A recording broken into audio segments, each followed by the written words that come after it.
आज की वीडियो है एडीएचडी के रिलेटेड। मेरे बच्चा एडीएचडी डायग्नोस्ड हुआ है। तो एडीएच डायग्नोस होने के बाद पेरेंट्स के मन में बहुत सारे सवाल आता है, क्या it is curable, is it curable, are there any medicine to cure the ADHD, क्या ये मेरे बच्चा इंडिपेंडेंट हो पाएगा, और क्या थेरेपी से ये क्यूरेबल है। इसी तरह ढेर सारे क्वेश्चन पेरेंट्स के मन में आता है।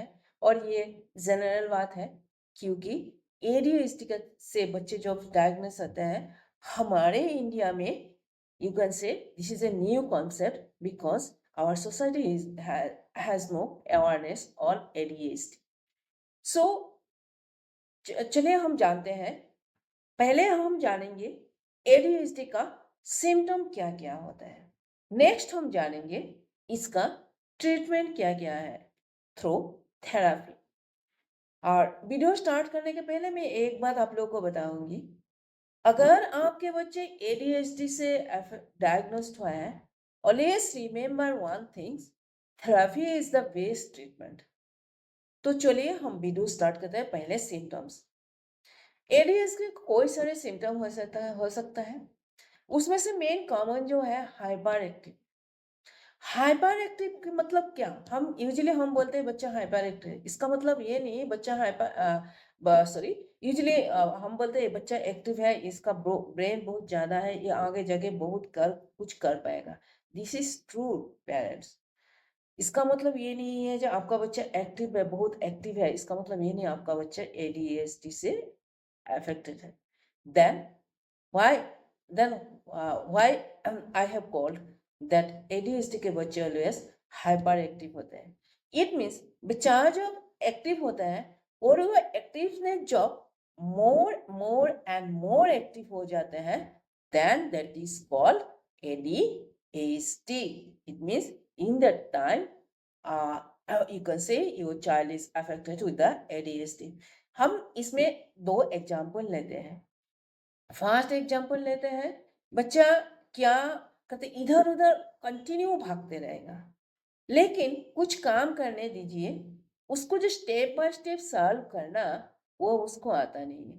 जैसे हम एग्जाम्पल लेते हैं, बच्चे मैथ्स जब करने बैठा वो बहुत हैप्पी इंटरेस्ट से किया, लेकिन उसको नहीं आया। इसका मतलब ये नहीं है जो नहीं आया तो बच्चा hyper activity I mean the बच्चा एडीएचडी से अफेक्टेड। वो किया क्या, बिल्कुल उसके पास पैशन नहीं है, स्टेप बाय स्टेप जो समझेगा इसके लिए उसके पास पैशंस है नहीं। वो किया थोड़ा कर थोड़ा देखा, उसको छोड़ के दूसरा मैथ में चला गया, उसमें भी बहुत इंटरेस्ट से किया, फिर उसमें भी नहीं आया उसको, फिर दूसरा में चला गया। नहीं आना इसका मतलब ये नहीं है एडीएचडी, लेकिन उसको जो ट्राई करने का जो तरीका है उसमें उसको पैशन नहीं, वो नहीं कर पा रहा है, और इधर एक छोड़ के एक में चला जा रहा है। और एक एग्जांपल लेते हैं। सपोज कुछ दोस्तों के साथ वो बातें कर रहे हैं, किसी के साथ ये बातें पेरेंट्स के बाद भी हो सकता है, और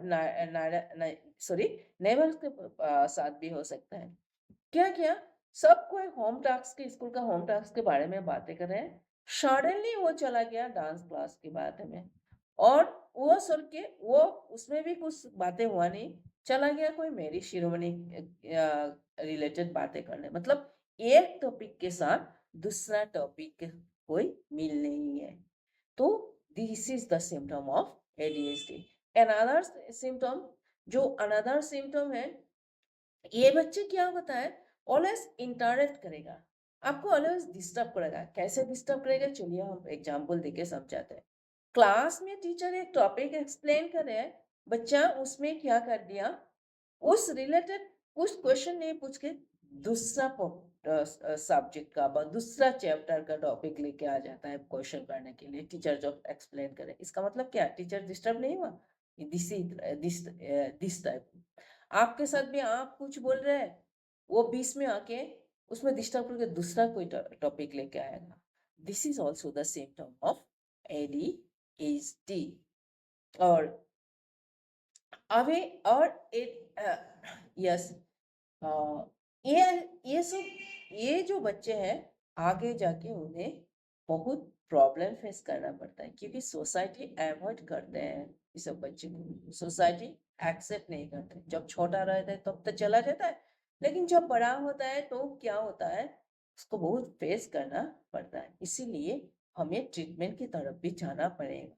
जो ये ट्रीटमेंट आप थेरापी से कर सकते हैं घर में, आप वो थेरापी क्या क्या हो सकता है इसमें। एडीएस बच्चे का जो मेन थेरापी होते हैं, उसमें से वन है different kind of breathing styles. Different kind of deep breathing से आप आपके बच्चे को ADHD I mean hyperactivity reduce कर सकते हैं। और एक्सरसाइज हो सकता है। इसमें से मैं आपको एक एक्सरसाइज बता रही हूँ, जैसे कि रनिंग। अगर आपका बच्चा बहुत हाइपर एक्टिव है तो वो बहुत दूर तक रन करेगा, चलेगा, खेलेगा, फुटबॉल खेलेगा, क्रिकेट खेलेगा, रन करेगा, कोई भी आउटडोर गेम खेलेगा मन लगा के, तो वो क्या होगा, उसी टाइम थक जाएगा।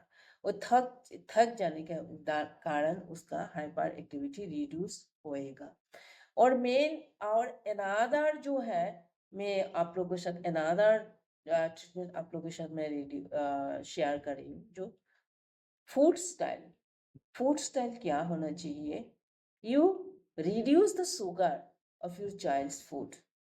सुगारी चीज एकदम ही मत दीजिएगा। और हाई प्रोटीन का खाना, रात को हाई प्रोटीन खाना आप मत दीजिएगा, हल्का दीजिए। बेटर है आप avoid the non veg food. Okay parent, तो these are the therapy of hyperactivity child. If anybody have any issue, you can ask me through email or through message box. If you like my video, then please like, share and comment.